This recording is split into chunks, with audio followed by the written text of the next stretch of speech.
Yeah. My pleasure. And there will be more. Yeah. There will be 2 nights. I know.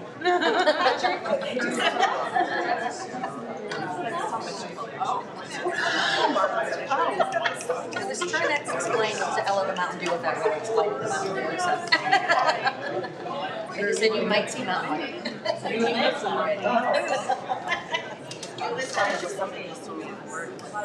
Oh my When I get up gosh, to it talk, was so that's why. yeah, well, we already. That was a Christmas gift.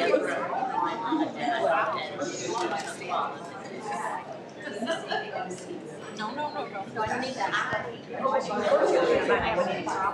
Good evening. Welcome. Okay. As many of you know, tonight is the last board meeting for Dr. Hoban and Mr. Supple. On behalf of the board, I would like to publicly thank them both for their contributions to the Francis Howell School District. Kevin, you have served the district as Chief Operating Officer for 17 years.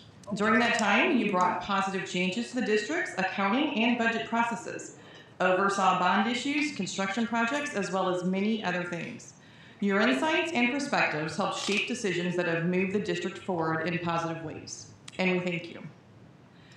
Nathan, you've only been with us for 4 years, but I'm sure it feels like 17. You stepped into the superintendent role at the height of the COVID pandemic and have yet to experience a normal school year. It was your steadfast leadership and calm and steady approach that kept our school doors open during the pandemic. You also worked with your leadership team to substantially reduce a multi-million-dollar budget deficit. The difficult decisions you have made as superintendent have put the district on a strong path forward, and we wish you the best of luck in your career. Thank you both for all you have done for the Francis Howell School District. I would like to call this meeting to order now with the Pledge of Allegiance.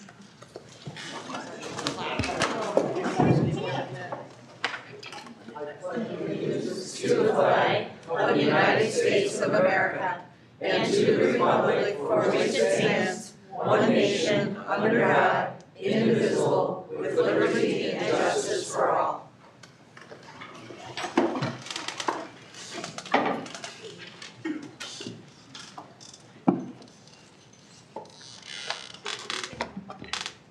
Board, I would like a motion to approve the agenda for June 16th, 2022 as presented.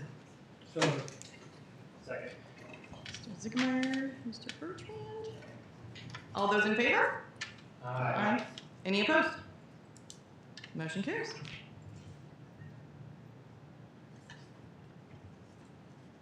Next up, we have patron comments. During patron comments, residents of the district and staff members are invited to address the Board of Education on concerning issues related to the school district. Speakers are called forward in the order of sign-up, and each speaker has 3 minutes to make their remarks. Please remember that only one speaker is allowed at the podium at a time, and combining your time or giving your time to someone else is not permitted. The board appreciates that you have taken the time to come this evening, and we value both your input and perspective. I would like to remind everyone that we expect the speakers will remain civil and respectful when giving those remarks. If anyone fails to comply with board policies, regulations, and rules, we reserve the right to cut those 3 minutes short. For your convenience, our 3-minute time clock is ready, and we welcome Ms. Katie Rash.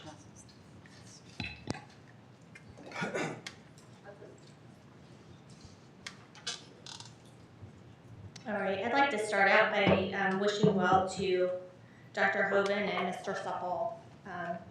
I do appreciate very much as a parent that the district remained open during COVID, so thank you for that. I'd like to speak tonight about the student privacy policy. I'm generally in agreement with this policy. I think it's good to expand the protection so that surveys are covered regardless of the funding of the program or the survey. But would just like to ask the board to consider maybe expanding the coverage just slightly, because I'm not sure it's always clear what a survey is, okay? I'll give 2 examples, which are examples from the district. In a recent curriculum that was developed, It was a literature course. There was an example in the teacher resources document about an identity mapping exercise.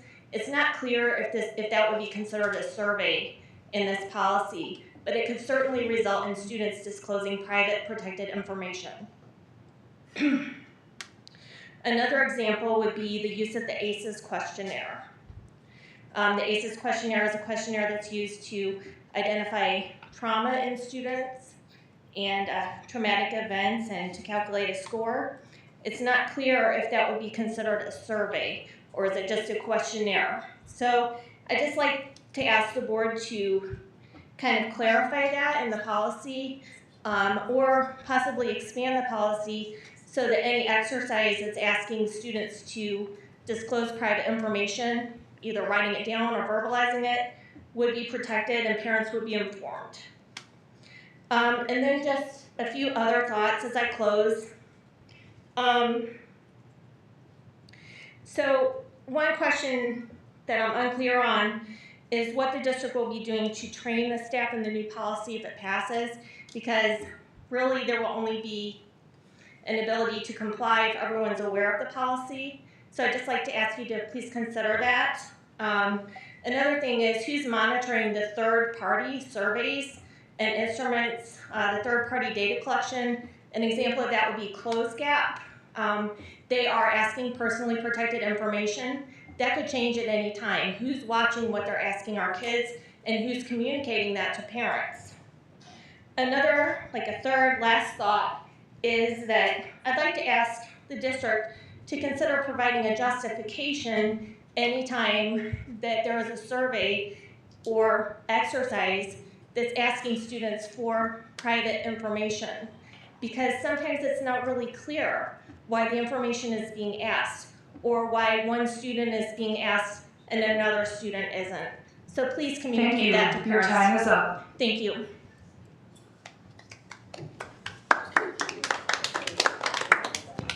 Next up, we have Mr. Jared Pillsbury.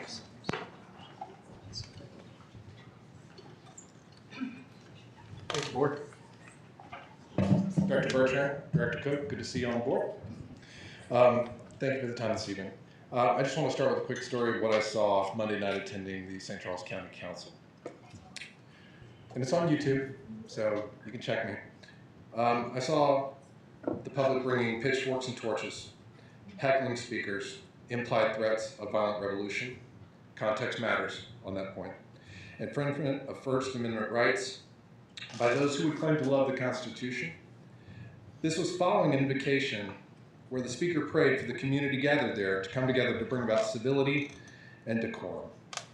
I'd add just 2 weeks prior, a man attended that same meeting and made a casual reference to shooting elected officials, but that we weren't there yet. As far as that night's meeting, he got applause. All of them did. We didn't get civility and decorum then, and certainly not at the Monday night meeting. And in this room, we've only done slightly better. So what I'm asking for is a return to civility, decorum, and the need to listen to opposing views respectfully, and that's what we need.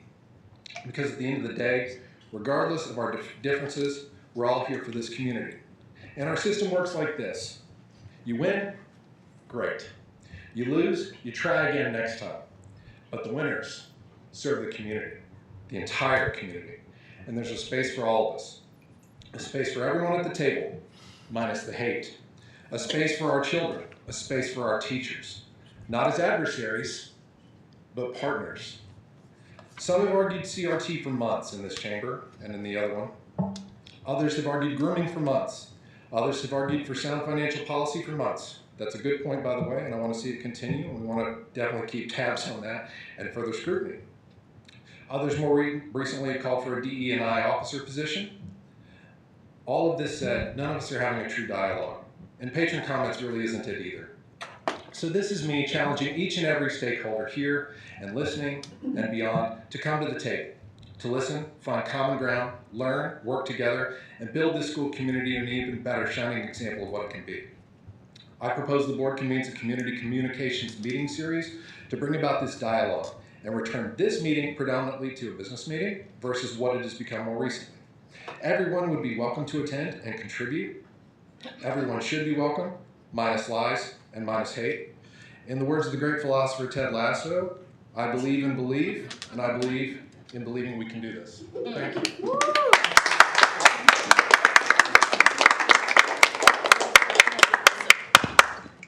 Next up, we have Ruth Zenas.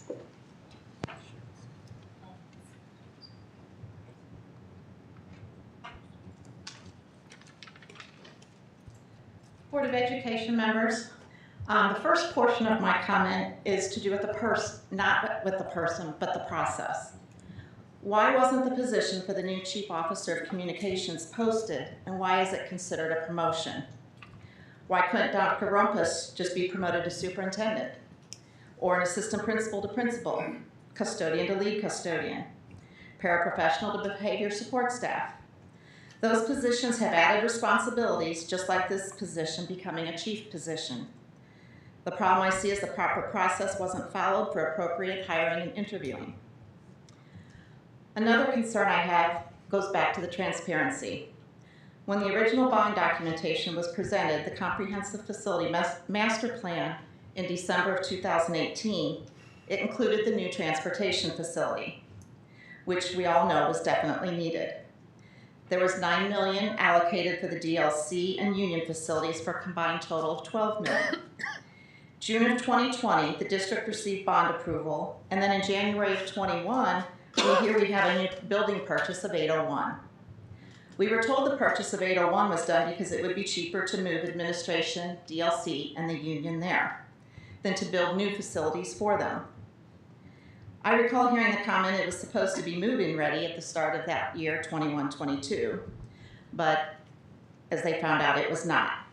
What I have not seen and would like to see, or direct me to where it is, are what are those renovation costs at 801 to do all those. The other thing, the GMP value build in the May Prop S presentation showed 19% build to date in the diagram. It stated $20,770,209 had been billed to date of the $64,723,000. That's only 12.6%. How is the 19% being calculated? I'm also a little curious about the exercise room that was in the diagrams for the renovations for the administration building for transportation. Is that exercise room going to be open to all staff, or are exercise rooms going to be put in each building? Thank you.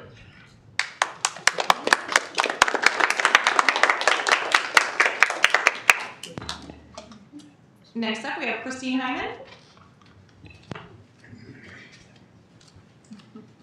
Hi everyone, long time no see. Good luck, you guys. Thank you. Hello everyone, happy Pride Month. As you know, my name is Chris Hyman. I'm a parent here in the district. I haven't been here for the past couple of months, busy. Apologies. My intention was to be here earlier to welcome our 2 new board members. However, the sincerity of that kind of flew out the window last week, and here's why. I had hoped y'all would have a chance to find a way to work together cohesively. I have not seen that. It appears it's not going to happen, and now I have a bigger problem. This is it.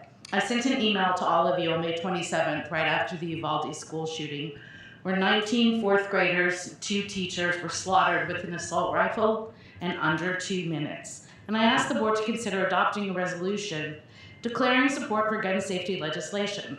I received no response. Until last night, I heard from one of you. 2 of you just ran on transparency and communication. What happened? I'm anxious to hear the safety update later on tonight, and I encourage you all to be like Clayton School District and adopt a resolution supporting gun safety legislation here in Missouri. And it's not getting better. Yesterday, 10 school districts in the Kansas City area shut down due to a credible mass shooting threat. One of those schools was the Green Valley School District. That Green Valley School District appeared on Liberty Alliance's self-reporting woke heat map. Know who else is on that woke heat map? We are. For what? Consulting services for our Black History and Lit classes. These threats to our schools are made by extremists, and they are encouraged by extremists to instill fear. this can't be our new normal. That brings me to the list. It is frightening to me to read a board member holding a list of parents, teachers, staff, for perhaps a book that he does not agree with. Accusations of grooming, that is a serious accusation and a serious threat. Who's on that list and what are you doing with it? As a member of this board, if someone's going to use their social media to threaten Francis Howell School District's community members, you are a bad choice. Now some of you are saying sour grapes. Let me tell you what I've been doing for our community since April 5th. One, we now have a district-specific transparent chapter, which I helped set up with a mom in our district, because while I was back in the spring, I saw fear of our parents in the district with transgender kids. Now those parents have a place to go every month for support. Thank you. Your time is up.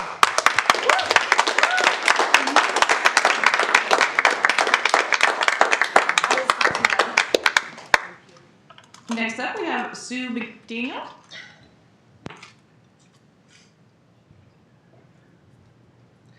I've always believed that God called me to be two things, a mom and a teacher.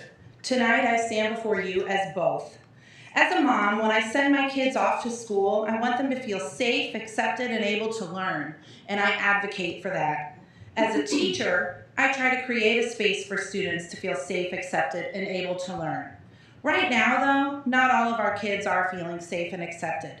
And I'm not talking about school shootings or COVID or bullies or fights. I'm talking about the adults in our community, adults in this room, and the way they speak to and about each other over social media and at these meetings. The words that are being used, words like racist, Nazi, indoctrinating, book burning, grooming. How do these words make our kids feel safe? Our kids see and hear us, and right now we are making them vulnerable. How are we making them vulnerable? 9.4% of school-age children have been diagnosed with anxiety, but all kids experience some anxiety to some degree. These words affect them and take away their sense of safety and security at school, increasing their anxiety. I feel like our kids are being used as pawns in a political game, and I'm telling you, it needs to stop. They are children, looking to adults to guide, teach, and protect them, to show them how to treat others. We should be working together to make that happen.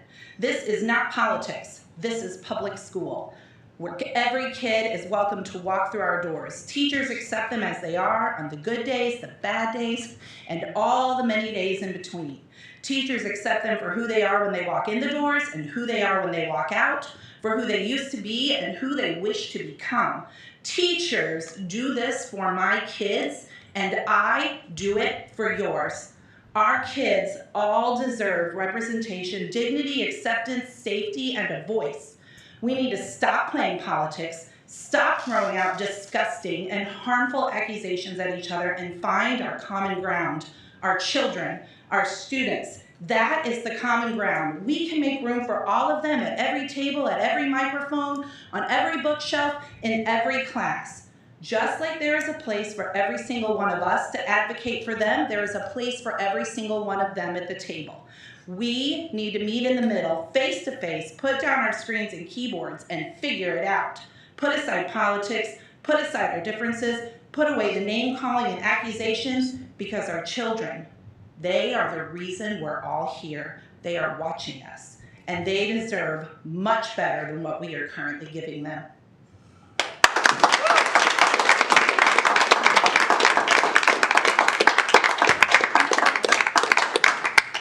Next up, we have Ken Gantars. Thank you, Kevin. Thank you for your service. Best wishes now. In the April school board elections, the incumbent candidate representing the views of the majority of this school board received 7.5% of the vote. 7.5%. He was soundly defeated by a 10% margin, which is considered to be a landslide, but he lost by 350%. The candidates who won ran on the following platform: common sense education, fiscal responsibility, greater transparency, supporting teachers, no critical race theory, book decency, not book banning, and parental rights. The community stakeholders spoke loud and clear. They voted for change. They want to take back their schools. Yet look at how the majority of this school board continues to operate. They are disregarding the will of the majority of the stakeholders and blowing us off in key areas. Regarding book decency, they continue to promote and allow books that are vulgar, contain sexually explicit material, and books which are poisoning our kids' minds. Regarding critical race theory, they continue to teach the Garrett King militant, confrontive, agenda-driven 1619 project perspective of the Black History curriculum, while giving no consideration at all to the complete, comprehensive, inclusive 1776 Unites Black History curriculum perspective. They continue to deny that they're even teaching critical race theory, when everybody in the community, and the nation for that matter, except them, knows that they are. And it was even promised by a school board member last June that critical race theory would never be taught in the Francis Howell schools. And yet, earlier this month, it was brought to our attention that another CRT framework called Cultural Proficiency, advocated and promoted by John Crownapple, another LeGarrette-type King consultant in our schools, is putting that forth. Enough is enough. Francis Howell families will continue to work diligently to take back our schools. We have identified attractive candidates wanting to run the next year's school board candidate, and we will work tirelessly to get them elected. To our Francis Howell community and stakeholders, Francis Howell families, thank you for your continued and overwhelming support. Join us. Visit our webpage at francishowellfamilies.org.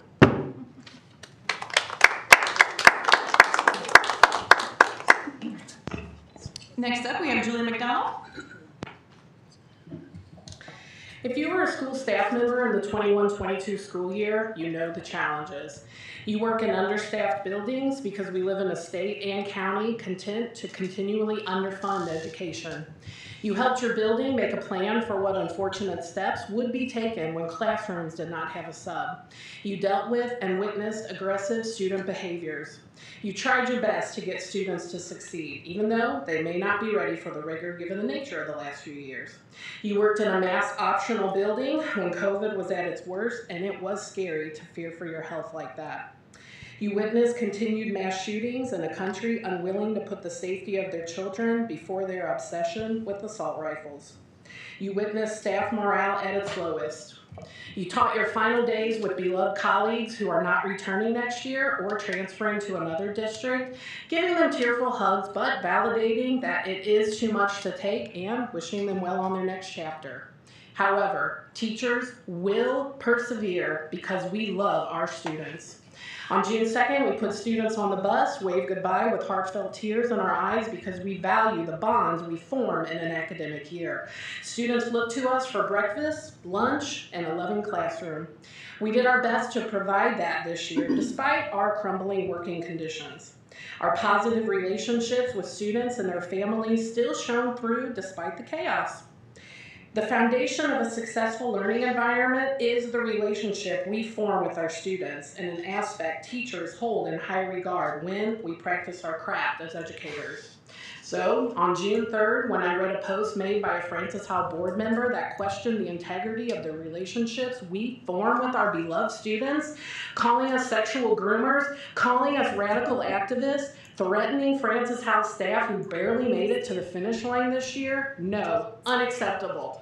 I thank Francis Howell for making a statement opposing it.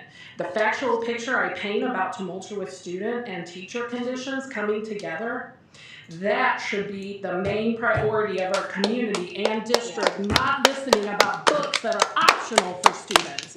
those who relish in making polarizing statements for political shock value, those who wish to scrutinize every step a teacher makes, you are sending your children to a public school, a school where all staff and all students deserve to be supported, not picked at.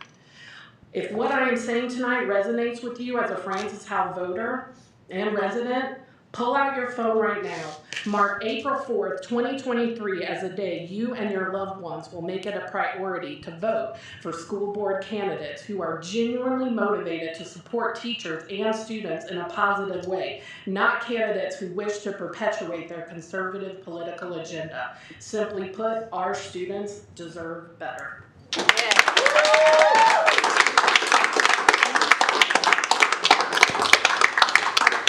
Next up, we have Chris Brooks.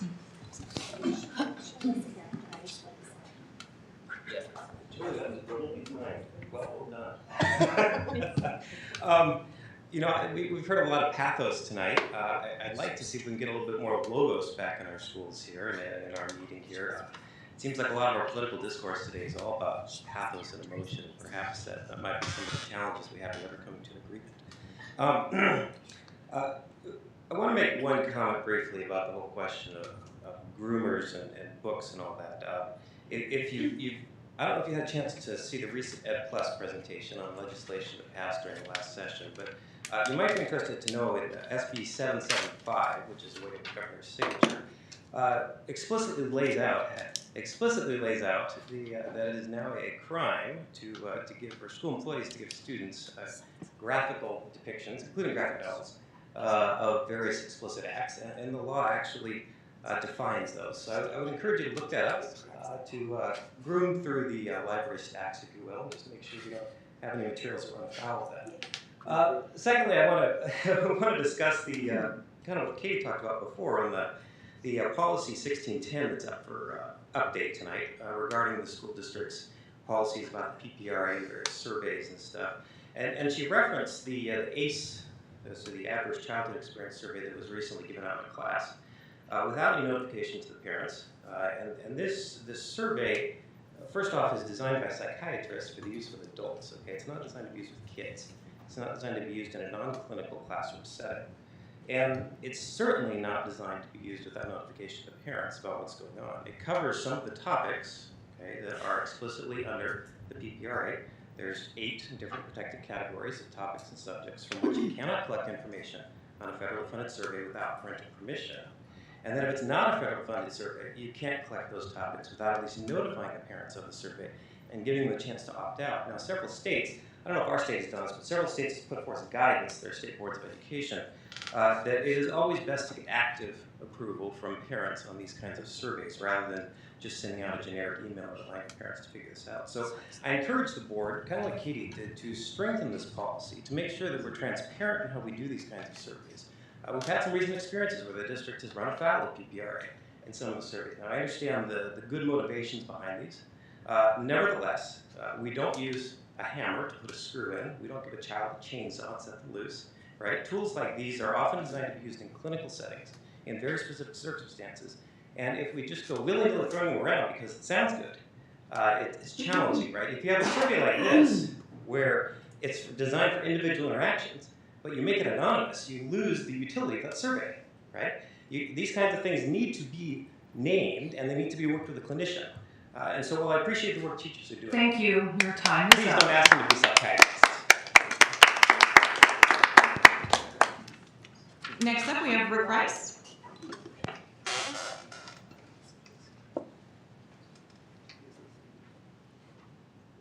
I want to take this opportunity to thank the Francis Howell School Board for making a statement opposing the Missouri Senate Bill 649 that could financially cripple the school district.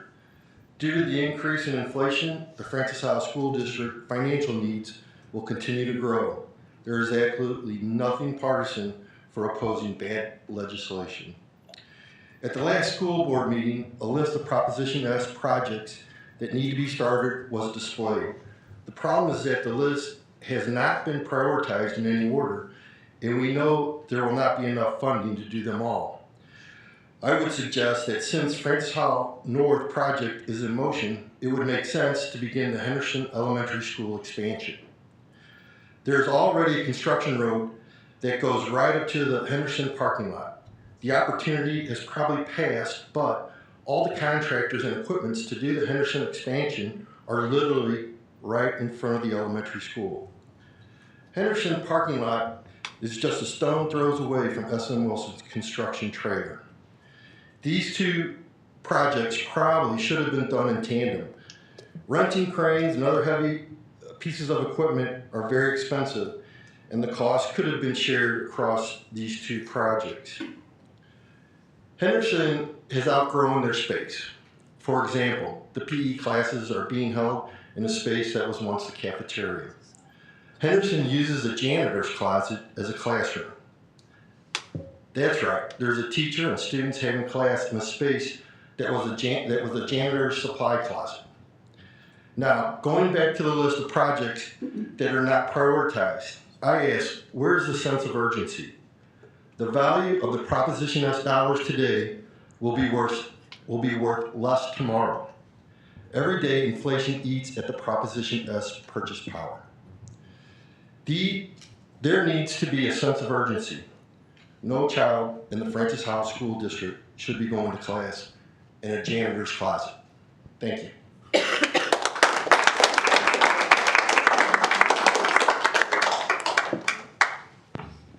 FHEA?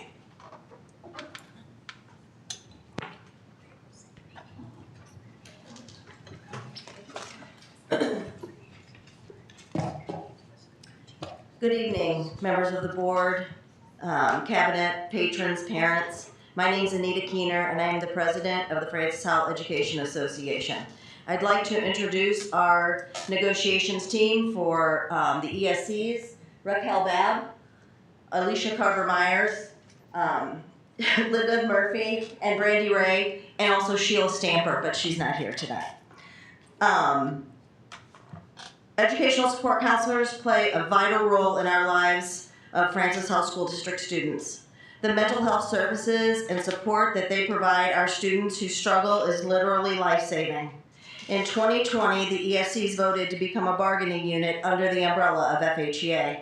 This year, their team prepared to negotiate for their first closure document.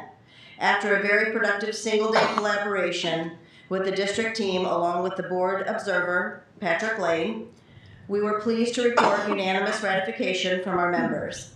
We look forward to more meaningful conversations about how to support these wonderful staff members and leverage their skills for even more positive outcomes for students. We also know that the needs of our ESCs, like our teachers, are many. The crises our students face don't end when the bell rings at the end of the day, and so work of our ESCs doesn't stop either. And their need for direct, timely support is vital. We look forward to continuing to work with the Board of Education to provide release time for the FHEA president so that they can return to fully support our staff. We can do great things for our Francis Howell students and families. We continue to be concerned about transparency and building relationships. We have to wonder why the board did not honor our sunshine request for the last grievance hearing heard on May 2nd about FHEA's participation in the Prop S committee. You gave us a vote count on the equity committee grievance, but not this one. We asked you personally to reconsider. We emailed you to reconsider. Both fell on deaf ears. Why, if we try to build bridges, why if we are trying to move to work collaboratively again, FHEA had no other choice, as we told the board president in a personal conversation and per email, but to file an Attorney General complaint. After consulting and receiving approval from the FHEA Executive Board, FHEA filed a complaint with the Attorney General on Friday, June 10th. Again, why? The district attorney recommendation is just that, a recommendation, that you chose to follow. Thank you. Your time is up.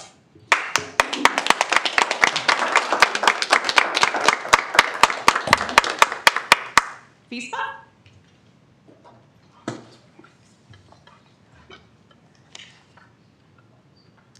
Next up, we have our MSBA board report.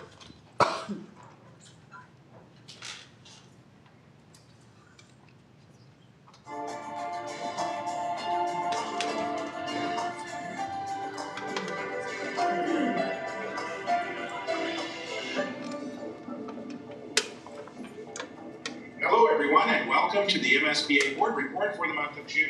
We thank you for the opportunity to share some news and information during a few minutes of your board meeting. We begin with a look at the recently concluded 2022 regular session of the Missouri General Assembly. Despite some proposed legislation that could have been detrimental to school boards and public schools, there were some significant positives, including a substantial increase in student transportation funding. It will be the first time since 1991 that the state's share of student transportation is fully funded.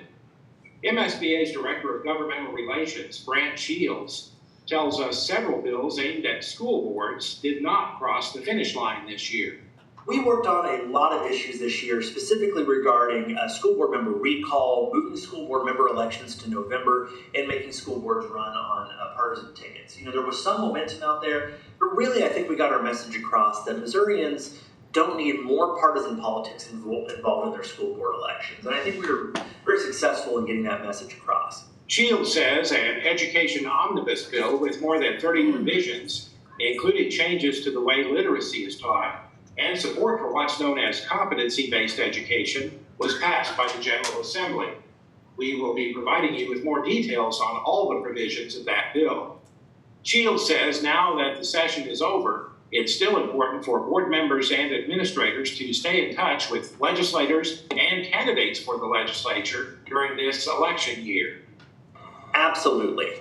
I believe that our school board members definitely need to get involved with those who are running for office, because those who are running to represent you in Jefferson City need to know what the concerns and the issues that are going on in your community are. And the best way to find that out is through our school system. Schools are the heartbeats of our communities, and you all are their elected leaders. So please reach out to those who are running for office and get to know them, because when it comes time next year, when they're voting on important public education bills, they'll have a relationship with you, and you'll be able to talk to them about how those issues could affect districts in their hometown.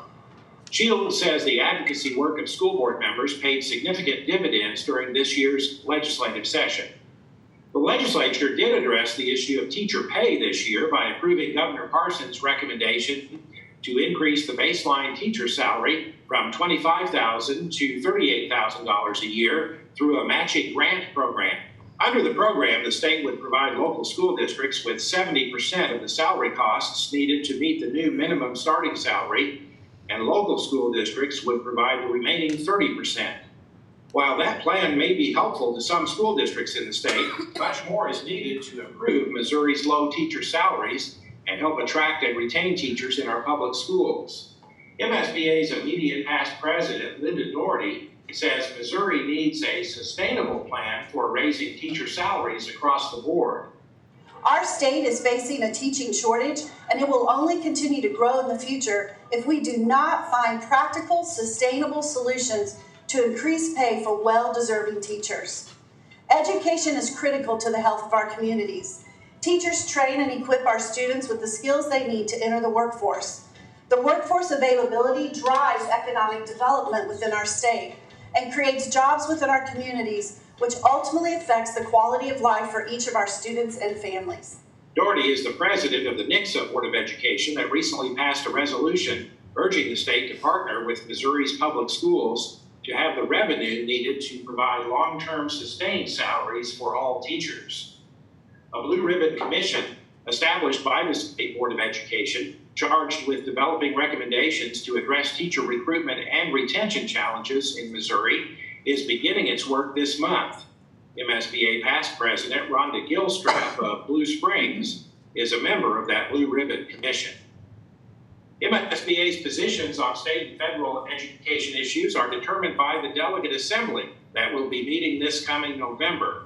If your school board has a position statement on an issue you would like to submit to the Advocacy Committee for consideration, you can do so this summer. The Advocacy Committee reviews those proposals and makes recommendations to the Delegate Assembly that determines MSBA's positions on issues. Make your plans now to attend the 2022 MSBA Annual Conference in cooperation with the Missouri Association of School Administrators, to be held November 3rd through 6th in Kansas City. The event will once again feature some outstanding general session speakers, along with a wide variety of concurrent sessions, many presented by school leaders from districts throughout the state. Registration information for the conference will be posted on the MSBA website. And don't forget the 2022 Safe Schools and Colleges Forum, sponsored by MSBA's Center for Education Safety, will be held this year on November 3rd in conjunction with the annual conference in Kansas City. Past and present members of local school boards can be nominated for the 2022 Paul Morris Community Service Award. This award is for those who have shown an outstanding commitment to local community service. Nominations will be accepted through Friday, July 1st, and the award will be presented at the MSBA Annual Conference. That's it for this month's edition of the MSBA Board Report. Thanks for allowing us to have some time at your board meeting, and so long from Columbia.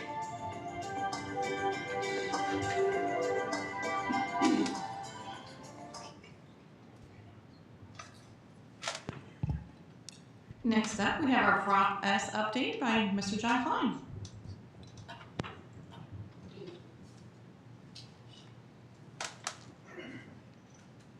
Good evening, board. Mr. Butler is unable to attend this evening. He's on vacation this week, so I'll give you our update here.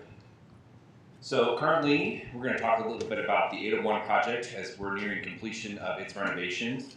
There's painting and ceiling work that's happening on the first floor. The second floor is pretty much complete. They're working on the MEFP and continuing the rough-ins as well with that on our first floor.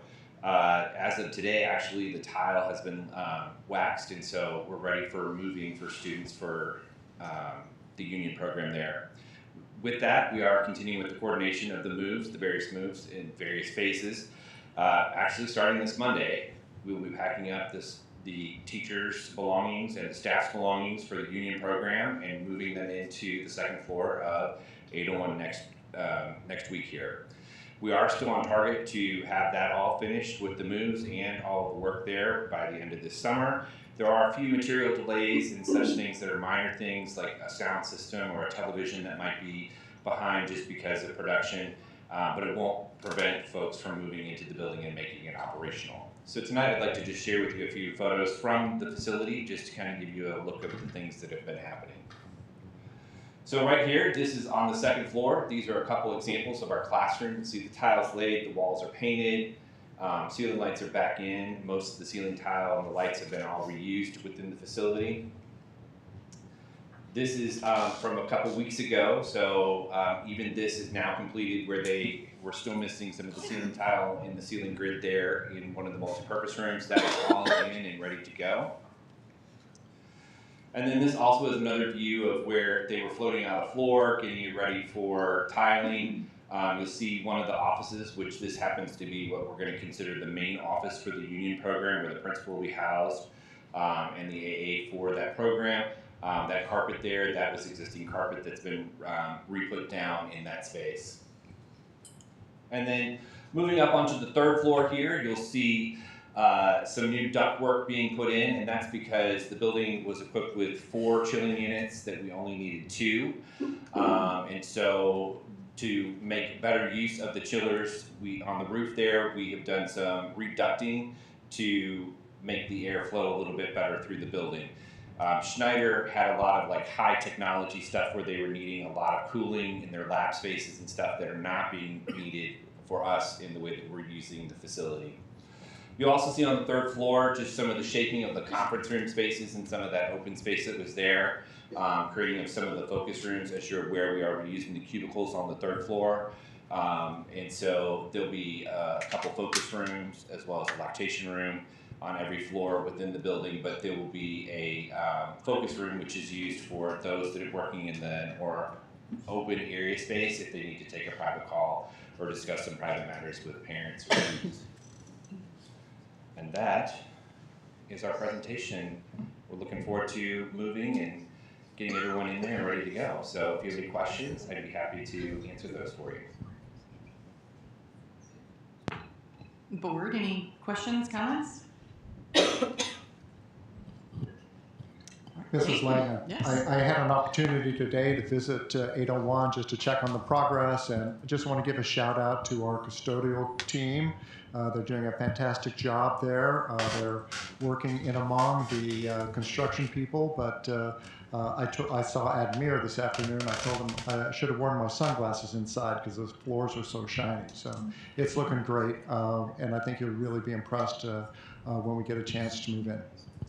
If you'd like to see the space, I'd be happy to take any of you on a tour and just kind of show you what it's there. Like Mr. Shuffle has shared, the waxing on the floor is so intense that it's reflecting the lights from the ceiling. It's kind of cool to see. So I know that the teachers who have had a little less than desirable conditions in their current facility, moving into this is going to be a game changer for them in that program. So.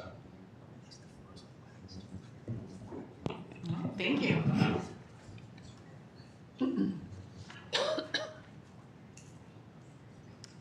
Board, I would like a motion to approve the consent agenda for June 16th, 2022 as presented. So moved. Mr. Lang and Mr. Lane. All those in favor? Aye. Any opposed? Motion carries. Board, I would like a motion to approve the District Professional Development Annual Report as presented. Second. Mr. Cook, Mr. Lane. Any discussion, board? Yes, I was just hoping the district could give a little insight. I know this was an area that was a little bit new to me, just a little, so I thought that the community may appreciate it as well, and what the Professional Development Committee is, what they do, and kind of just fill them out a little bit on that role. I'm happy to attempt to answer that question. Dr. Buckman's not here this evening, and she'd be our expert. And we also have Dr. Altman with us, who's our Director of Adult Learning and supports this work. So the work of the DPDC, or the District Professional Development Committee, it's a group made up of a teacher representative from each of our buildings, as well as an administrator from each level. FHEA is also on there and led by our director of the program. It's a state-specific and guided under statute program. It does not speak to all of the professional development offered in the district, but specifically the 1% allocation that is tied to our basic aid formula that has to be spent specifically on certified teacher professional development.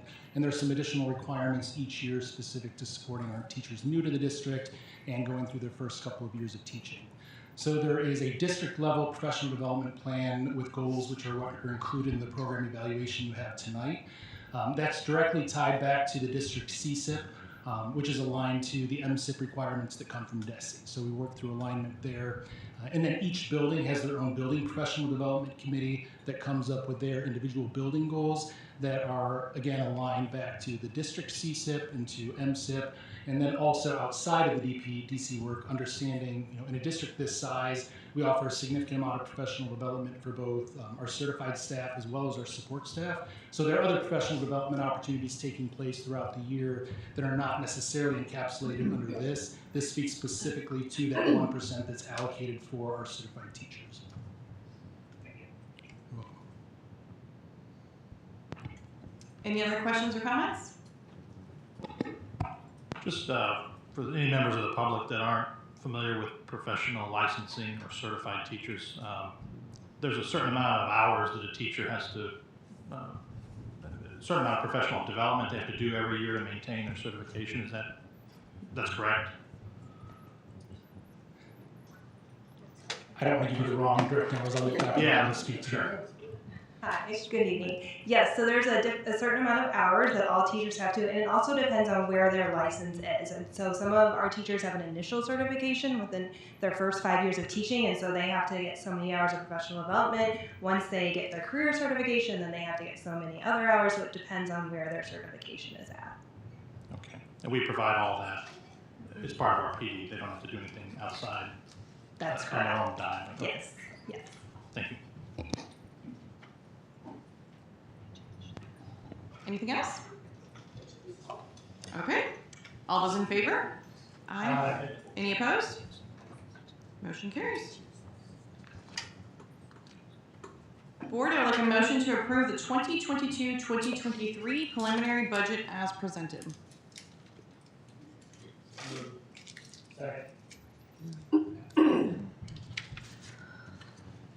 Mr. Supple. Thank you, Mrs. Lang. We did have an opportunity to have a work session with the board in May and then first reading in June. I don't have anything specific to add at this time, but if the board has any questions, I'd be happy to try to address those. Anyone have any questions on our budget? No? Okay. All those in favor? Aye. Aye. Any opposed? Motion carries. Board, I'd like a motion to approve the monthly financial report for May 2022 as presented. Second. Mr. Cook and Mr. Lang. Mr. Supple? Thank you, Mrs. Lang. The only comment I would make is that we seem to be progressing very well towards the meeting the amount that I showed the board during the budget work session for the projected end of the fiscal year. So that's good news. This is turning out to be a very good year for us from a financial perspective, which paves the way for the budget that the board just approved. All right, thank you. Any questions or comments, board? All right, all those in favor? Aye. Aye. Any opposed? Motion carries. Board, I'd like a motion to approve the purchases over $7,500 as presented. So moved. Second. Mr. Ziegemeier, Mr. Bertrand. Any discussion, board? All those in favor? Aye. Any opposed? Motion carries. Board, I'd like a motion to approve the purchase over $7,500 worldwide technology as presented. So moved. Second. Mr. Bertrand, Mr. Cook. And I will be abstaining from this vote as my husband works there. All those in favor? Aye. Any opposed? I will be abstaining. Board, I would like a motion to approve the insurance plan changes, employee premiums, and district contribution rates for the 2022-23 plan year as shown in Exhibit 19, and to approve contracting with the CARE ATC for operation and management of its near-site clinic per the terms shown in Exhibit 18. Second. Mr. Cook, Mr. Ziegemeier. Mr. Supple? Thank you, Mrs. Lang. We did have an opportunity at the last meeting to go into some detail about our insurance coverages for next year. All of that is covered extensively in the memo. The one thing that I wanted to follow up with is that subsequent to last meeting, as I shared with the board, we did get the renewal information from Family Dental. Family Dental increased their rates to us by 3%. So that's been reflected in the charts. It doesn't substantially change the requirements in terms of the out-of-pocket examples, because Family Dental tends to be the highest dental plan, not the lowest dental plan, but we do have those examples in there. And the other thing is that we are in the final year of our agreement with CARE ATC, and so Pattonville, Parkway, and Francis Howe will begin the process of examining what we might do as we move forward for management of those services for the 23-24 plan year and beyond. Thank you. Any questions or comments, board? All right. All those in favor? Aye. Aye. Any opposed? Motion carries. Board, I would like a motion to approve the change order number 5 and change order number 6 for the Francis Hall North construction project as presented. So moved. Second. Mr. Lang and Mr. Ziegemeier. Mr. Supple. Thank you, Mrs. Lang. This is the culmination of a great deal of work that's been done by our architects, SM Wilson, and district personnel. When we had the board approve the amendment to the contract for the final guaranteed maximum price for Francis Howell North, We included in there a little over $6.4 million in estimated value engineering savings. We're able to save almost $1 million more than that. And so the two change orders that are here tonight are actually reducing the overall cost of the Francis Howell North project. There was $1 million, a little over $1 million that was allocated for unforeseen events as they went through finalizing the guaranteed maximum price. And so there's just about $5,000 left there. But in terms of the value engineering, we were able to achieve a savings of over $7 million. And so that's also reflected as a negative change order or reduction in the overall cost of the project of just over $922,000. So we do want to thank SM Wilson for all of the work that they did, all of the work that Honer put into the value engineering, and of course all of the work by our own staff to come up with ways to keep the building at very functional and well-designed and well-built building, but to reduce the overall cost. So I do ask the board would approve these two deductive change orders that will reduce the overall price of the project at Francis Howell North. Board, any questions or comments? I just want to say thanks to all for, I know that was not easy work. All right, all those in favor? Aye. Any opposed? Motion carries. Board, I would like to approve the additional support staff FTE for the 2022-23 school year as presented. Second. Mr. Lane, Mr. Zickenmeyer, Dr. Hogan. Thank you. I don't have anything additional to add, but I do want to highlight some of the things that are in the memo.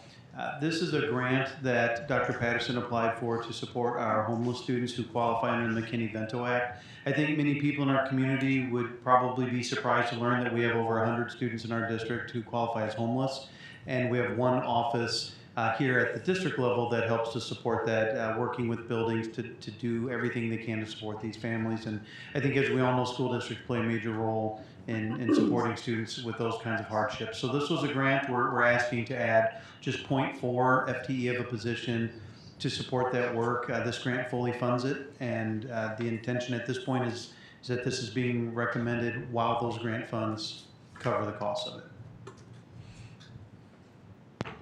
Great, thank you. Any questions or comments, board? All right, all those in favor? Aye. Aye. Any opposed? Motion carries. Board, I would like a motion to approve the 2022-2023 FHEA ESC closure document as presented. So moved. Second. Who was it? I have Mr. Lang and then Mr. Lee. Dr. Ross. Thank you, Board. First, I'd also like to thank our FHEA ESC team, our administrative team, Patrick Lane, our board observer, for their participation in the negotiations. We felt that they were incredibly positive and amicable. We learned a lot more about the specific responsibilities of the ESCs in our district. We see that in the job description, and this was an opportunity through their stories and sharing information to better understand the work. And have a great deal of respect for the impact it has on the students of our district on a daily basis, not only during the workday, but throughout evenings, weekends, holidays, and the summer as well. Really appreciate that, and I think have a better understanding of that workload and how their work conditions are similar and differ in different ways from our other certified staff. We were able to reach tentative agreement on a contract in just one day, which was great for everybody and exciting. And it has adjustments. It's the teacher contract in some ways at its base, but also has adjustments that really speak to the specific working conditions of their job responsibilities. We are very happy to report that that ESC group unanimously approved the contract, and so we fully recommend the agreement for your approval this evening. Board, any questions or comments? All right. All those in favor? Aye. Aye. Any opposed? Motion carries. We will now take a brief break to sign the documents.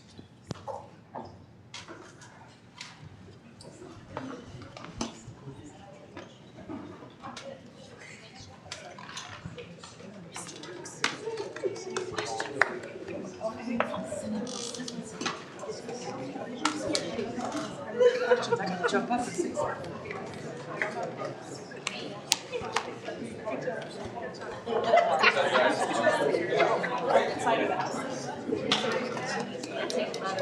Oh yes, beautiful.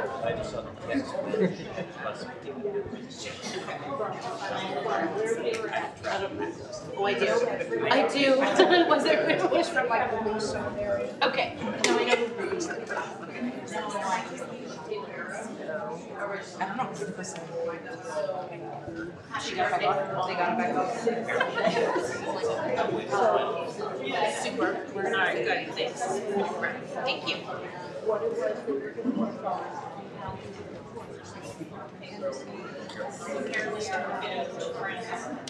They are? Yeah, they're in French together. My kid. We figured that out. It's like amazing. Yeah, it's amazing what she does in town. Right. Oh, yeah, I know. And God forbid her friends, parents are from work. Oh, well, yeah. I was like, It's delicious. So we sat in the parking lot. I was like,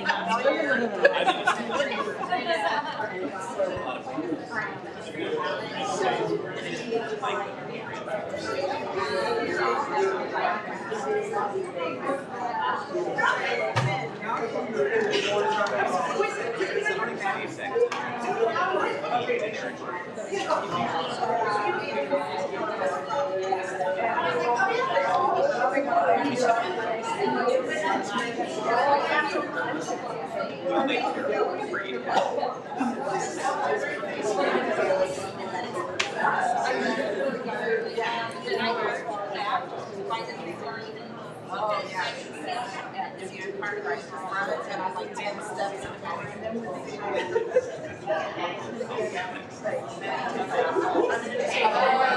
well, I told her Annabelle always likes to grind through so we could see if she wants to get her engineer. So we sat in the parking lot. We can't get up close to the parking lot. We sat in the parking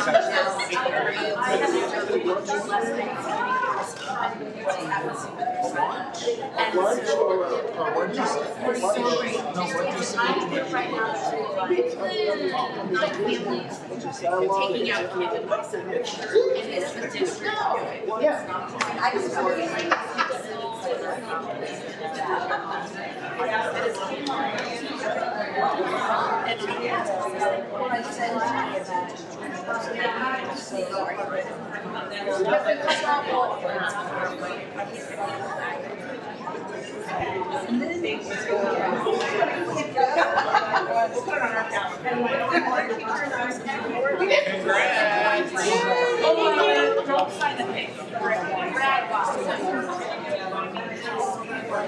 Is it not usually one day? Does it usually take longer? Well, in the last several years, yes, usually it's way more drama. Yeah. Oh, gotcha.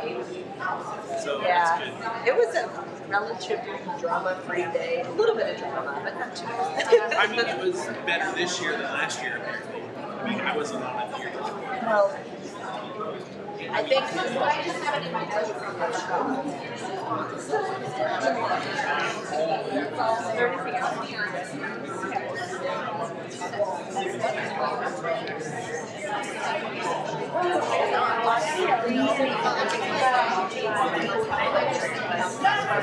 Okay, are we ready to get back at it?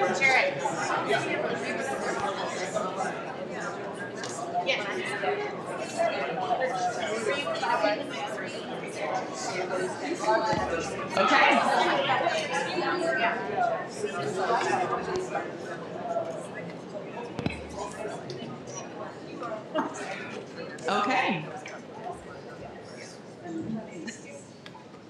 Next up on our agenda, we have a couple policies up for their first reading. Should we take a look at those? And then our curriculum up for our first reading. And we will move into our superintendent comments. Thank you, Ms. Lang. Tonight, I'm going to speak a little bit, and then I'm going to ask Mr. Supple if he's got a few words to share as well, given that it's both of our last board meetings, as you pointed out earlier. I want to start by saying that I'm extremely grateful for the chance I have spent the past 4 years in the Francis Howell School District. During my time here, I have come to know many passionate, dedicated educators who work tirelessly to offer the best possible experience for students. These last 2 years have been, for most people, the most challenging years of their careers. Yet across this district, students have continued to receive a top-notch education that rivals any district in the entire state. By just about any measure of academic success, we continue to rank among the top percentages in Missouri. Our wonderful staff has kept the success of all students at the forefront of their efforts day in and day out. Not just some students, or even most students, all students. And I'm certain that passion for all students is going to continue into the future.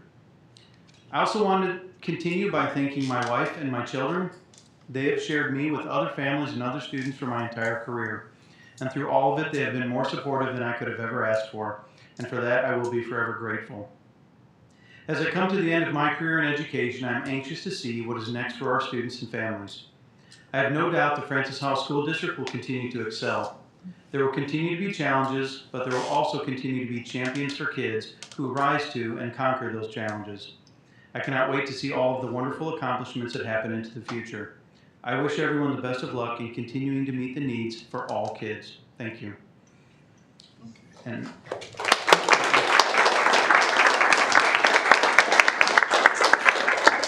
now I'll turn it over to Mr. Supple.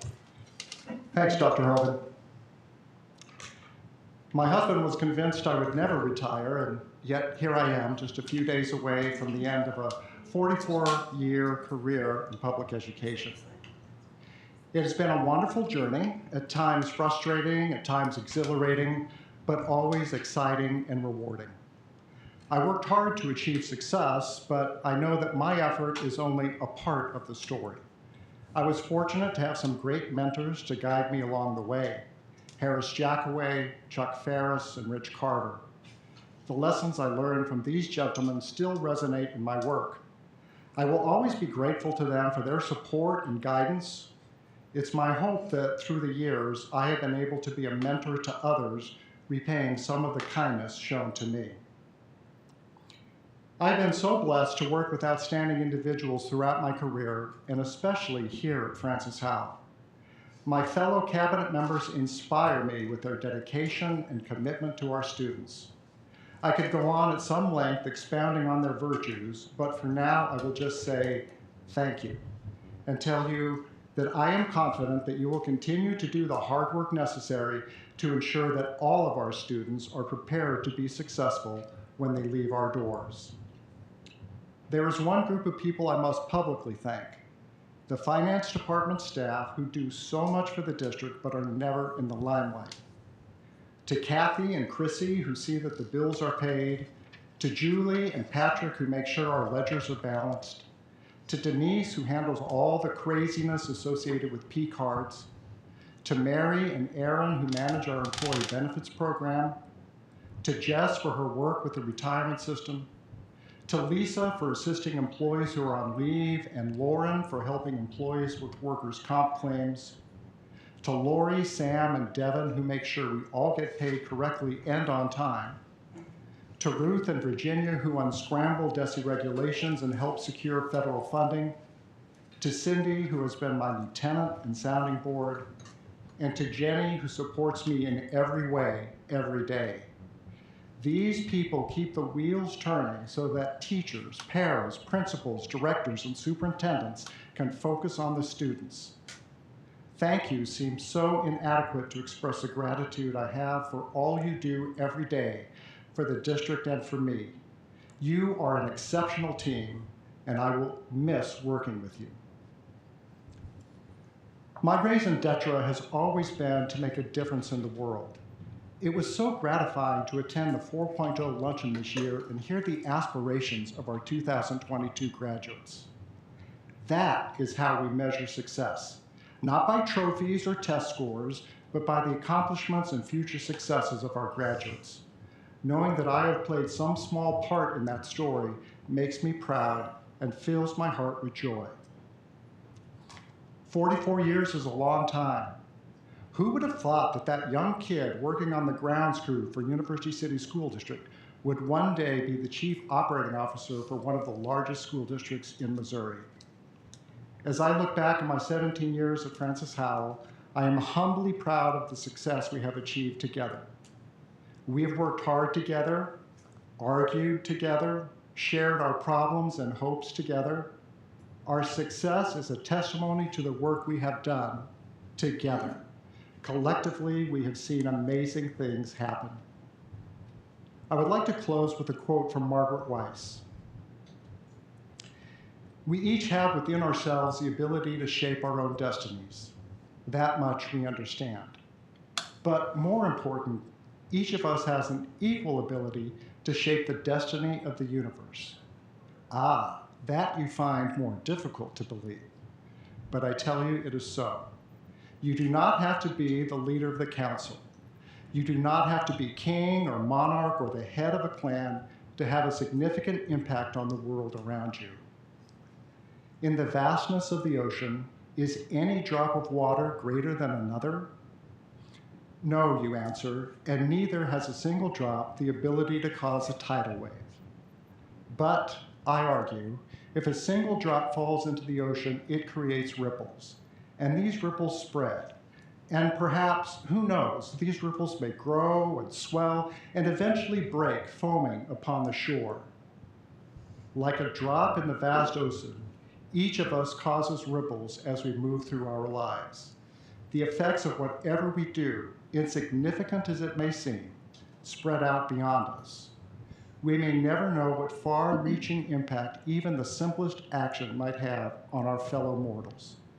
Thus, we need to be conscious all the time of our place in the ocean, of our place in the world, of our place among our fellow creatures. For if enough of us join forces, we can swell the tide of events, for good or for evil.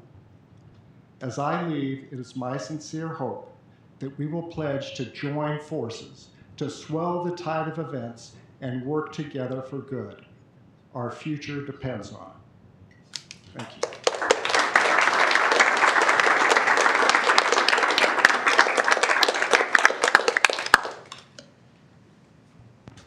Thank you.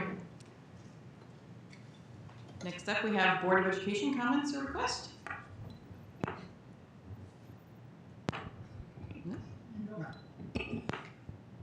Hopefully I don't repeat what other people want to say, that Adam and Chad and I were able to go to Igniting Great Ideas Summit for MSBA. Again, lots of good ideas. They do a lot of legislative updates, which are good for us. You read them in the paper, you hear them from your friends and patrons, and it almost gets confusing, but they help narrow down what legislation has been brought forward. As they said, some legislation failed, did not come to the governor's desk. Some legislation is sitting on his desk, and some he has already signed. So we're waiting to hear about all those things, and it was good for us to be there, and it's always great to network with other board members. I'd like to salute all of our students and staff for the 5 high school graduations that we attended. It was great to see that great number of students sitting on that stage, and they're in their robes. They look like all angels. Then you go to the all-nighters, and well, maybe not. It was great to see them. The last thing I'd like to bring forward is in the news, and I've been questioned, the Hazelwood School District is no longer providing lunch for their students. They're misinforming the public. We have been very fortunate under the last 2 years. The SE funds have given every child in our district, no matter what, a free lunch, free breakfast. Well, it's a great cost to the nation. We're going back to the way that we used to do it. All of our families are entitled to fill out the free and reduced lunch programs, and we will encourage them to do so. So all of our children will be provided lunch. If situational crisis happens, we call it situational poverty, dad loses his job, he's making this, unemployment is this, we can step in. NEA has a great, and FHEA program, Friends of Children. They help bring money forward, but our children are taken care of. So I just want to assure you, and please spread the word, all of our children will be provided breakfast and lunch if they want, and it will be reduced or free depending on your family's income by just completing that form, and it is confidential. Thank you. Okay, anyone else?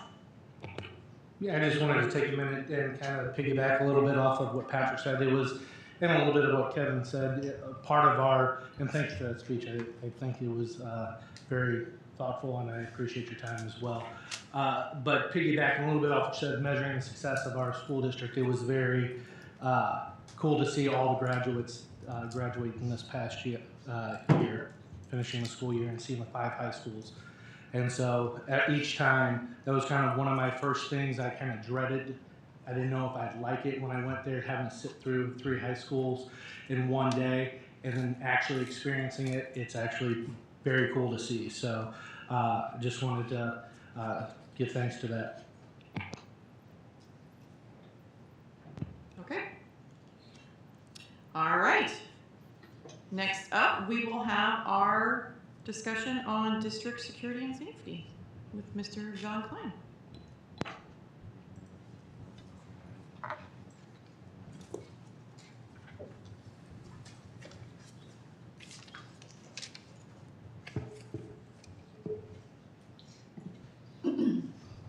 All right, good evening. So I'm going to take a few minutes just to kind of share some of the safety and security within the Francis House School District, some of the things that we've done. I know that this has been kind of an important topic on the community's mind as well as others, and so it's a good time now to kind of just share some of the things that we do and that we currently are proud of what is happening. So first thing I just want to talk about is that we have school districts security staffing. We contract with various municipalities to provide SROs within our high schools and our middle schools, and then each of them has a buddy school, elementary, and early childhood that they also partner with. We also employ gateway security guards at our high schools that help monitor the parking lots, help with like after-school events and things like that that are needed. And then we also have a district employee who is Jason Griesenhauer, who is our manager of safety and security. And he oversees all of our safety inspections and coordinates all of our safety trainings throughout the districts for the various different drills that are required. Before I continue, I just want to recognize a couple members of our audience this evening who are here from the St. Charles County Police Department, and that is Captain Hunt and Sergeant Stotler, who are both here this evening. They are valued partners in helping us make sure that we're up to speed on latest security and technologies, as well as giving input to us when we need guidance and wisdom on how we can improve things. So at any point in the day, I can call them day or night, and I get an immediate response and a supportive help from them. So we're very appreciative of all that they do for us. Just gonna go over a few things that we've done kind of over the years up to date, just on some of improvements that we've done to our facilities throughout the district. So the first thing we've done is put in PDQ locks, which quite simply stands for pretty darn quick push button locks, so that when we're securing students or staff in the event of an incident, we can not have to fumble for a key or a flip lock. It's a quick push of the button and the door is locked. We've added security vestibules in our K-12 schools, in all K-12 schools as part of Prop S. There are 2 schools that don't currently, and that's just because there is a sizable construction at these sites, and those will be added at the time of those renovations. We've installed ballistic film in places of refuge within all school buildings. We've also installed a fob access control for all main entry points into the building, and that's basically simply a proximity card that is carried in a little plastic device that allows those with authorized access into the building. And then we've also implemented what we call the A-phone buzzing system, security cameras and fire and intrusion alarms in all schools. So the A-phone, sure as you've been familiar, when you come up to this building and you have to stand on the yellow feet on the concrete out there, push the button, that goes to a phone at the front desk where someone's able to see you, they're able to ask what you're here for, and then they buzz you into the building. All of our buildings have that capability. So one of the things that we also do every year is that we do a number of drills, and that's one of the things that the media has been talking a little bit about, is that some schools and districts don't prepare their teachers, their staff, and their students for such. And every year we do this, and this is one of the big things that Jason Griesenhauer and our school safety officers help us with throughout the year. So we have 10 fire drills per year. One has to happen within the first week of school, and that's basically just to familiarize students with the proper way to exit the building and move through that safely. We also have 3 intruder drills. So 2 are planned by the school and 1 is a surprise by us, who's done through my department and with the help of our school resource officers. We also have 2 earthquake drills per year and we have 2 tornado drills. So every year we also train our substitutes and our new staff members on these procedures as well. So anytime we have a new staff member, Jason comes in and does the training with them, just reviewing kind of what our procedures are and what the expectation is. So even if there's a substitute in the classroom, they have a general idea of what they need to do. So other safety resources that we have. So we do an active shooter training, which occurs for all new staff members in the fall, and then we have a refresher and a catch-all for those new staff members who started in the district after that. In the spring. So anybody who wants to go through it again is welcome to do so. And those that we missed in the fall will be captured in the spring. And that's an ongoing effort, and that's also a partnership and a service that's provided to us through St. Charles County Police Department. Each school has a COP, or a school emergency or site emergency operations plan binder, and that basically covers a variety of topics with instructions on what to do. They are customized to each of our sites so that it's not just a cookie cutter model, but it is a template that is provided from the district and then is modified to fit each of the schools and their various locations. We also do tabletop discussions throughout the year with our administrators, coming up with things that may have happened at a school or may have happened in the community or maybe something that has happened in the nation or the world. And asking our administrators how it would impact their safety plan and what would they change. Good discussions are had. Not everyone has the exact same answer, and through that we have collaboration of a lot of different entities to create something great that will help our students and our staff. We also have monthly meetings with our local law enforcement officials talking about issues in the community, issues that they may be seeing in the school, things that we should be alerted to. And that's just an ongoing communication link besides daily phone calls, weekly and monthly calls to the captain and the sergeant here. We also do a debrief for every situation that happens. So anytime we have a fire alarm that's been pulled or goes off because of something, or an alarm was triggered, we usually have a debrief meeting with executive cabinet members, our police department, and then my office as well, and the administration from the school. And we look at the things that we did well, the things that we were weak on, and the things that we can improve on. And each time we're looking at what can we do better. And each time we're updating that school emergency operations plan. And then we also have a district safety committee that's comprised of staff members and community members that give input onto the direction of some of the things that safety does and what we're looking to improve upon in the future. So one of the other things that we do is we do a lot of safety audits. So we do an internal audit and inspection. And so one of the functions that Jason does throughout the year is he coordinates all of our safety inspections with elevators, fire alarms, the county fire department. We also look at individual classrooms, making sure that they have all the emergency procedures readily available for them to use. And that information has been updated with the most current information for that particular school. Any school that's found deficient in one of those audits, there is another review that comes back around just to make sure that those deficiencies were corrected. We don't just let them stand. The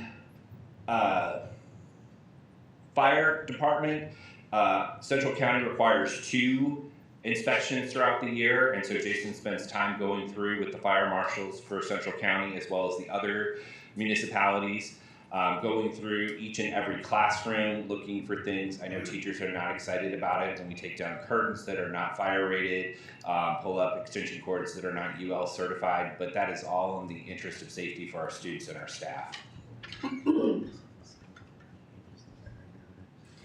So who receives the training that we do throughout the year? Pretty much everybody and anybody receives this training. So our teachers, our staff, our administrators, like I said, our substitutes that come into the district, our students, and then we also send our district safety manager to the Center for Educational Safety through MSBA.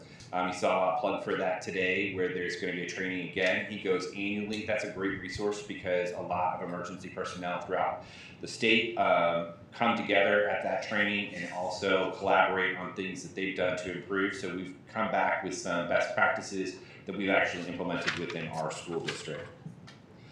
And so that's just kind of an overview of what we're doing and things that we have been doing to try and maintain the safety within our schools. And I'm happy to try and answer any questions that the board might have. Yeah, I'll start, John. Thanks for the presentation, and just kind of full disclosure, I know you're able to only speak at a very generalized level because there's obviously concerns that if we're having a public meeting that we may be broadcasting some sensitive information. So I appreciate the information that you were able to provide. I do have some just kind of follow-up questions. And you had mentioned SROs in the high schools and middle schools. I believe that there's currently looking at possibly getting it into the elementary schools. I don't know how much that we can speak to that. If that's I'm happy to speak to that one. That's obviously a concern that we've heard across the country. There's lots of conversation about buildings that aren't covered. So we've been in conversation with, I think we have 5 different jurisdictions that cover the buildings that we don't currently have SROs in. We've entered into conversations with each of those.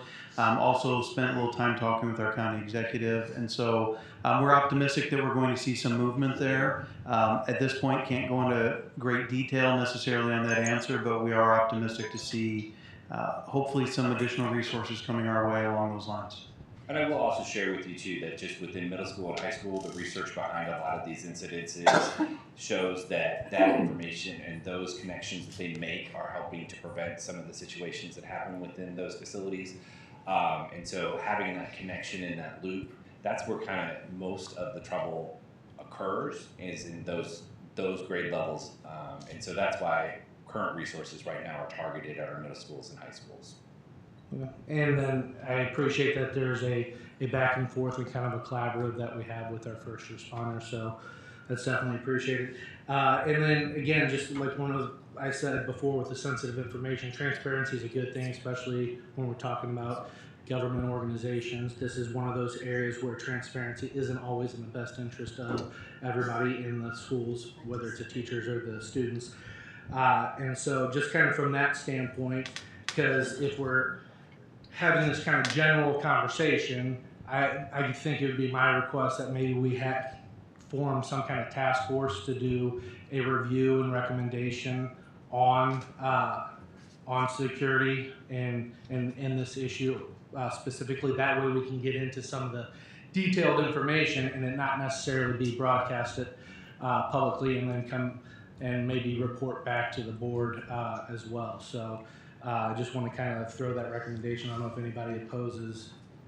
We can look at doing that. The Center for Educational Safety also offers a service like that we can partner with them to help us. So, and then hopefully that alleviates some concerns, because I do have a question that maybe either the sergeant or the captain can speak to in just regards to, I know that there's a lot of community concerns over the response that happened in Texas, and I know that some of that information may be sensitive, but I don't know if there's anything that you can share to alleviate any of those concerns that parents may have in the community on responses of any kind of incidents in the St. Charles County area. Sure, thanks for having me. I can assure you we work closely with the 8 police departments within St. Charles County and also with our partners across the river in St. Louis County. If there is an incident that happens within any district in St. Charles County, you're going to see an overwhelming immediate response from those police departments. Just because your school might be in county venue, you will have St. Peter's, Cotterville, O'Fallon, St. Charles City converge on the area and direct their attention to whatever threat that there is. So I don't have all the facts of what happened in Texas. Our profession doesn't listen to the media as far as the facts goes. We wait for the law enforcement sensitive reports to come out, just like we did in Columbine and other ones. And that's how we develop our training. We all train together, we work together. The old school thought was you show up, you wait for 2 or 3 guys to get there, and then you go in. That is not how we train today. How we train today is you get the call, you go, and you immediately go into the school, whether you're by yourself or with other people. You go toward a threat until the threat is eliminated. So if in fact there is a threat, you stop hearing things in the school, you slow things down and you start doing a systematic search of things until the threat emerges again, you go directly to it. So we won't wait. We don't train to wait. We immediately go into the school however we can, wherever we can. I appreciate it. Thank you for your service, too. No problem. Thank you.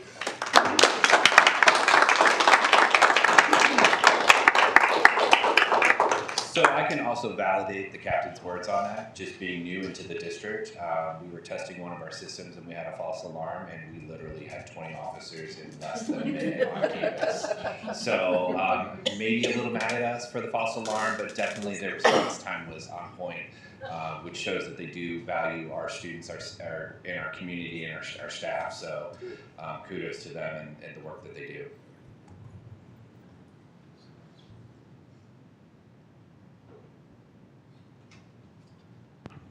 Board, what other questions, comments do we have?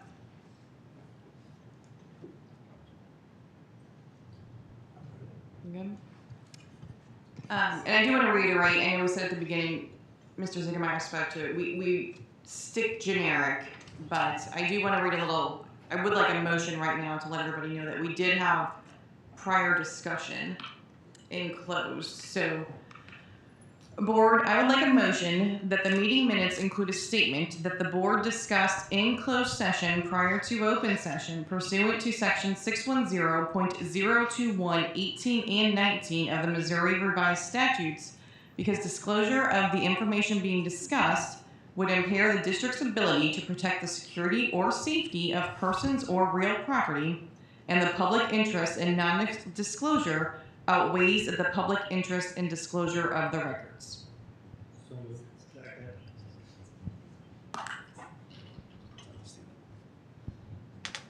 Any discussion on that motion, Gordon?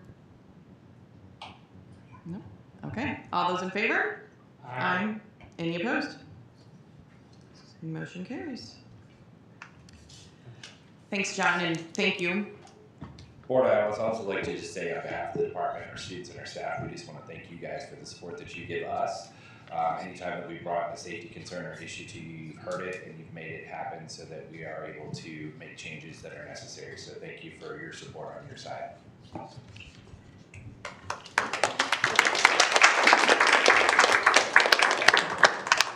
Mrs. Lang, I just would like to echo the comments that John made. Thanks to our St. Charles County and other jurisdictions for the support that they give us during the year. But also, just so the public knows that we're not in this alone. After any incident as unfortunate as they may be, whether it's Columbine or Uvalde, there will be an in-depth analysis of what happened and what could be improved. Our local law enforcement is trained on that. They bring that information back to us. And after each of those unfortunate, tragic events, we have found ways to improve our systems and processes, and that's thanks to the cooperation that we have with local law enforcement. So it's not just going to be John Klein and Jason Griesenauer trying to figure out what we do next. We've got trained professionals. We're going to rely on information that comes from the U.S. Secret Service because they get involved in the work on this, and we'll bring best practices back just as we have in other incidents to continue to improve our response so that we can keep the safety of our students and staff at the forefront.